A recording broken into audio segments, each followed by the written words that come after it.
Hallaien, ja. Ja, dere ser det er en deilig bergensk vintervær. Regn og halvmørkt. Men det var ikke været vi skulle snakke om. Nå er vi kommet ut på Laksevåg. Og bak oss så har dere Laksevåg senter. Men det er ikke Laksevåg senter jeg skal snakke om i dag heller. Det jeg skal snakke om det er Hagvard Skjøtt og hans fabrikk med klesproduksjon. Og det er nemlig Hagvard Skjøtt som fikk bygget dette bygget her i sin tid. Hagvard Skjøtt AS på Laksevåg var på midten av 60-tallet Norges nest største konfeksjonsbedrift med 400 ansatte og en årsproduksjon på 26 millioner. Det var mye penger det den gangen. Firmaet det het firma Hagvard Skjøtt AS, startet likevel ikke på Laksevåg. Hagvard selv var nemlig tredje generasjons handelsmann på Bryggen, hvor faren August drev firmaet H.E. Skjøtt & Co. Firmaet produserte og solgte flagg, livbelter og markiser. Hagvard lot seg imidlertid først friste av livet til sjøs. Som 16-åring mønstret han på og tok etter hvert både styrmanns- og skippereksamen. Under første verdenskrig seilte han dessuten til den norske handelsflåten, før han da i 1917 gikk i land og tok handel fatt, da kan du si.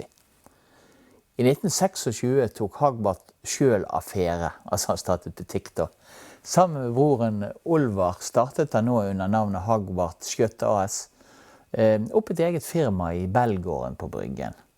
Her var det 12 syersker som var ansatt til å fortsette produksjonen av livbelter og livbøyer og presenninger, samtidig som sortimentet, kan du si, ble utvidet til arbeidsklær.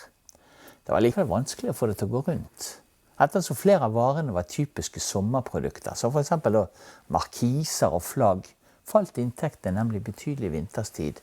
Og det var nå den geniale ideen om å produsere regntøy i så lyse og lette stoffer at plaggene også kunne brukes sommertid, da nå ble klekket. Og disse ble jo da raskt en hit. Den stadig voksende bedriften måtte snart ha mer plass, og i 1937 så flyttet fabrikken til Edvard Griegs vei. Det var også her at firmaet ble en ekte konfeksjonsfabrikk. I starten leide Hagvard og broren kun den øverste etasjen i bygget i Edvard Griegs vei. Etter hvert som produksjonen økte, til også det omfatte vanlige kåper, solgt under navnet Saturn, ble hele huset kjøpt og innredet til fabrikklokaler. Spesielt kåpeproduksjonen var såpass stor at firmaet klarte å holde rundt 100 ansatte i arbeid hele krigen igjennom. Ja, etter krigen vokste Hagvard Skjøtt AS videre. Et nytt bygg ble satt opp i Edvard Griegs vei i 1947, og et tilbygg kom i tillegg i 1956. Utstyret her var moderne. Kåpene ble skåret til med båndsag og transportable skjæremaskiner, og moderne maskiner ble også benyttet under syingen av dongeri. Fabrikkutstyret var nytt og effektivt, og omsetningen var jo nå rivende. Totalt 3 avdelinger hadde etter hvert en svært betydelig produksjon.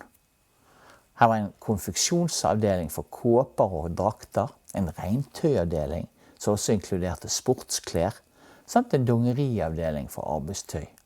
Ja, arbeidsklær i dongeri av typen Texas levde jo i mange år. Skjøtt AS hadde også flere datterselskaper, deriblant Skjøtts Vaskerier, som startet opp i 1949. Dette ble drevet av Hagvards sønn Tormod. Og Skjøtt skulle utvide enda mer. I årene 1962-63 ble det etter utenlandske forbilder reist et nytt, kjempestort, et storbygg kan du si, med en gulvflate på hele 14.500 kvadratmeter på Laksevåg. At valget falt på Laksevåg var egentlig ikke tilfeldig, da det her fantes både en stor nok tomt samt overskudd på kvinnelig arbeidskraft. I 1968 så var det også 520 kvinner sysselsatt i bedriften. Og ansatte på Laksevåg arbeidet fra 8 til 4, 5 dager i uken, og lørdag og søndag var det fri. Bygget var i sin tid svært moderne, preget av åpent landskap og lette og fleksible konstruksjoner som ga rom for utvidelse. Ja, så dere ser, bygget er jo i dag en del av Laksevåg senter.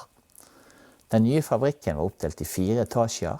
I den øverste var det matsal, kjøkken, garderober og publikumsinngang. I 3. etasje lå selve kåpefabrikken som kontorer. I andre etasje lå arbeids- og fritidsklæravdelingen, mens hele første etasje var da disponert av kjøttvaskerier. På det meste gikk hele 25% av produksjonen til utlandet. Spesielt Sverige var et stort eksportmarked, og rundt 10% av all klesproduksjon gikk da hertil. Og ja, ingen kunne si noe på effektiviteten. Daglig ble det produsert hele 2500 arbeids- og fritidsplagg og 300 kåper i fabrikken på Laksevåg. Ja, Hagbard Kjøtt AS ble en av Norges største på kåper, gjerne typen Saturn. Bedriften var i en periode landets nest største. Vel, uansett, etter hvert skulle Hagbard Kjøtt AS likevel få problemer. Hovedsaken var et høyt lønnsnivå i Norge, i alle fall sammenlignet med konkurrerende markeder som Portugal og Hongkong, og så det faktisk var mangel på arbeidskraft. I 1975 så ble storbygget på Laksevåg solgt og bedriften splittet. Hagbard selv døde på Ladegården sykehjem 9. september 1994. Han var da ikke mindre enn 100 år gammel.